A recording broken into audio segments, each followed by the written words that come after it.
নমস্কার বন্ধুরা, তোমাদের সবাইকে স্বাগত জানাই জিকে পয়েন্ট 365 ইউটিউব চ্যানেলের আরও একটি নতুন ভিডিওতে। আজকে আমরা আলোচনা করব ডব্লিউবিপি কেপি কনস্টেবল 2024 এক্সামের জন্য গুরুত্বপূর্ণ আরও একটি জিকে মক টেস্ট সিরিজ নিয়ে। আমাদের যে এই জিকে মক টেস্ট সিরিজগুলো হচ্ছে প্রতিদিন সন্ধ্যাবেলা কিন্তু আমাদের চ্যানেলে হচ্ছে, তোমরা প্রতিদিন কিন্তু অংশগ্রহণ করো, প্রত্যেকটি প্রশ্ন খুব ভালোভাবে দেখো, সঠিক উত্তর দেওয়ার চেষ্টা করো, আমাদের কমেন্টে উত্তরগুলো দাও এবং তোমরা মিলিয়ে দেখো উত্তরগুলো ঠিক হচ্ছে কিনা। এর মাধ্যমে কিন্তু তোমাদের খুব সুন্দর একটা প্রিপারেশন হয়ে যাবে। আশা করছি এই প্রশ্নগুলো তোমাদের এক্সামের জন্য ভীষণ হেল্পফুল হবে। প্রত্যেকটি কমন প্রশ্ন কিন্তু তোমাদের এক্সামে আসার চান্স কিন্তু ভীষণ, সেই কারণে একটু স্কিপ না করে তোমরা পুরো ভিডিওটা ভালো করে মনোযোগ সহকারে দেখো। ভিডিওটা ভালো লাগলে অবশ্যই একটি লাইক করো, সাথে তোমার বন্ধুদের সাথে শেয়ার করো, আর অবশ্যই কিন্তু আমাদের চ্যানেলটাকে সাবস্ক্রাইব করে পাশে থাকা বেল বাটনটা ক্লিক করে রেখো ফর অল নোটিফিকেশন। তাহলে চলো আজকের ভিডিওটা শুরু করা যাক। প্রথম প্রশ্ন, গ্যালভানাইজেশন লোহার চাদরে প্রলেপ হিসেবে কি ব্যবহার করা হয়? সঠিক উত্তর হচ্ছে অপশন সি, জিঙ্ক। পরের প্রশ্ন দেখি, রাজ্যের মন্ত্রীদের বেতন সমূহ নির্ধারণ করে। চারটি অপশনের মধ্যে কোনটি সঠিক? তোমরা যদি জানো তাহলে আমাদের অবশ্যই কিন্তু কমেন্টে জানাও। সঠিক উত্তর হয়ে যাবে রাজ্য আইনসভা। পরের প্রশ্ন, মাইকেল মধুসূদন দত্ত সর্বপ্রথম অমিত্রাক্ষর ছন্দের ব্যবহার করেন। বলতে হবে কোনটি লেখার সময় অমিত্রাক্ষর ছন্দের ব্যবহার তিনি করেছিলেন। সঠিক উত্তর এখানে হয়ে যাবে অপশন বি, পদ্মাবতী নাটকে। পরের প্রশ্ন দেখি, একমাত্র খেলোয়াড় যিনি ফুটবল ও ক্রিকেট উভয় বিশ্বকাপ খেলেছেন। এই প্রশ্নটা খুব গুরুত্বপূর্ণ একটি প্রশ্ন। এই প্রশ্নটা কিন্তু অনেকবারই এক্সামে এসেছে। তোমরা যদি সঠিক উত্তর জেনে থাকো তাহলে অবশ্যই আমাদের কমেন্টে জানাও। সঠিক উত্তর হয়ে যাবে এখানে অপশন ডি, ভিভ রিচার্ড। তিনি একমাত্র খেলোয়াড় যিনি ফুটবল আর ক্রিকেট এই দুটো বিশ্বকাপই তিনি খেলেছেন। পরের প্রশ্ন দেখি, ভারতের জাতীয় কংগ্রেসের প্রতিষ্ঠাতা সভাপতি কে? জাতীয় কংগ্রেস 1885 সালে বোম্বেতে প্রতিষ্ঠিত হয়েছিল, আর সেই সময় এর সভাপতি ছিল ডব্লিউ.সি. ব্যানার্জি। পরের প্রশ্ন দেখি, বিবাদী নেতৃত্বে অলিন্দ যুদ্ধ বা রাইটার্স বিল্ডিং আক্রমণ কত সালে হয়েছিল? বিবাদী বিনয় বাদল আর দীনেশ এর নেতৃত্বে অলিন্দ যুদ্ধ যে হয়েছিল সেটি কত সালে হয়েছিল? অলিন্দ যুদ্ধের আরেক নাম কিন্তু রাইটার্স বিল্ডিং আক্রমণ। তোমরা যদি সঠিক উত্তরটা জানো তাহলে অবশ্যই আমাদের কমেন্টে জানাও।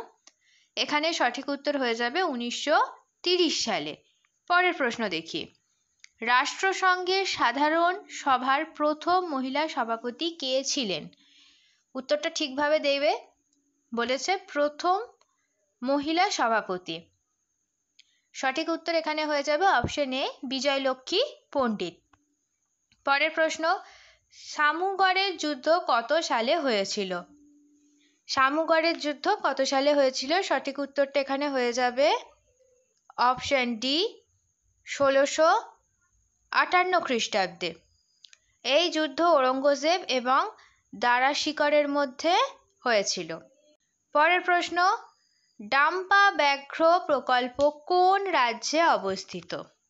তোমরা যদি উত্তরটা জানো অবশ্যই আমাদের কমেন্টে জানাও।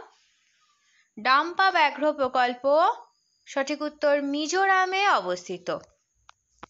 পরের প্রশ্ন, বাদামি বলয় পরীক্ষার ব্যবহার হয় কোন ক্ষেত্রে?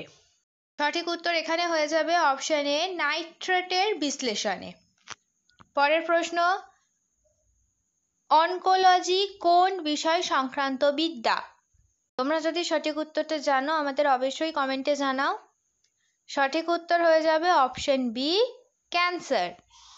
পরের প্রশ্ন, পৃথিবীর দীর্ঘতম পর্বতমালার নাম কি? এখানে যে তিনটি পর্বতমালা রয়েছে তিনটি কিন্তু খুবই উল্লেখযোগ্য পর্বতমালা। সঠিক উত্তর হয়ে যাবে এই তিনটির মধ্যে আন্দিজ পর্বতমালা পৃথিবীর দীর্ঘতম পর্বতমালা।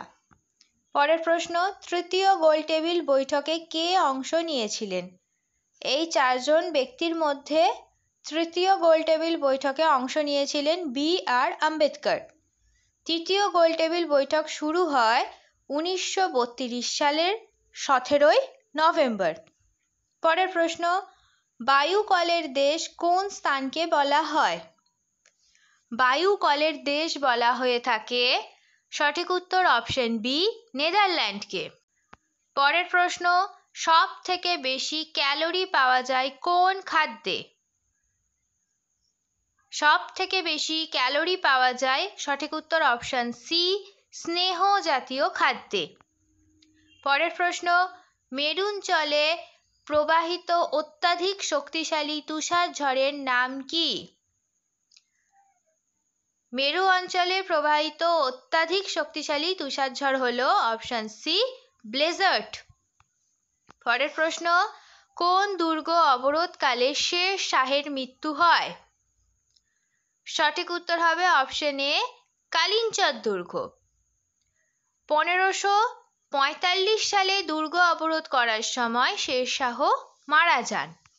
পরের প্রশ্ন, হ্যারি পটার সিরিজের লেখিকা কে?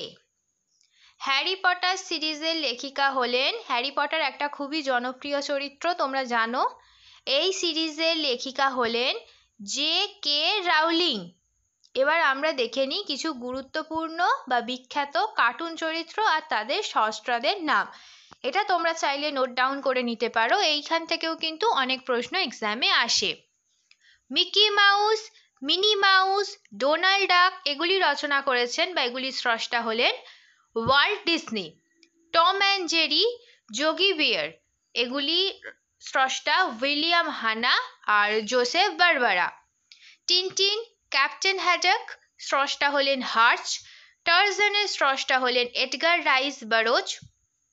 স্পাইডারম্যানের স্রষ্টা হলেন স্ট্যান লি স্টিভ ডিউকো। সুপারম্যানের স্রষ্টা হলেন জেরি সিগেল এবং জো সুস্টার। পরের প্রশ্ন দেখি, NH6 সংযোগ করেছে, সঠিক উত্তর হয়ে যাবে কলকাতার সঙ্গে মুম্বাইকে NH6 সংযোগ করেছে।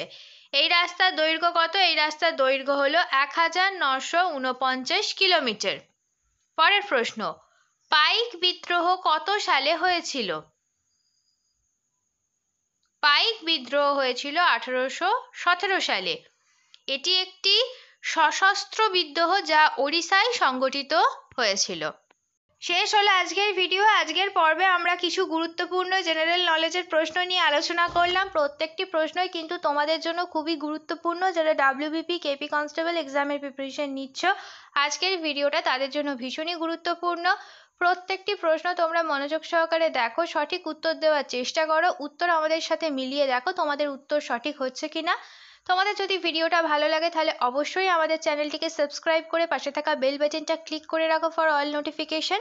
তার সাথে আমাদের চ্যানেলটিকে একটি লাইক করো, আমাদের এই ভিডিওটিকে একটি লাইক করো, সাথে তোমার বন্ধুদের সাথে শেয়ার করো, আর আমাদের কমেন্টে জানাও ভিডিও তোমাদের কেমন লাগছে আর তোমরা নতুন কোন টপিকের উপর ভিডিও দেখতে চাও।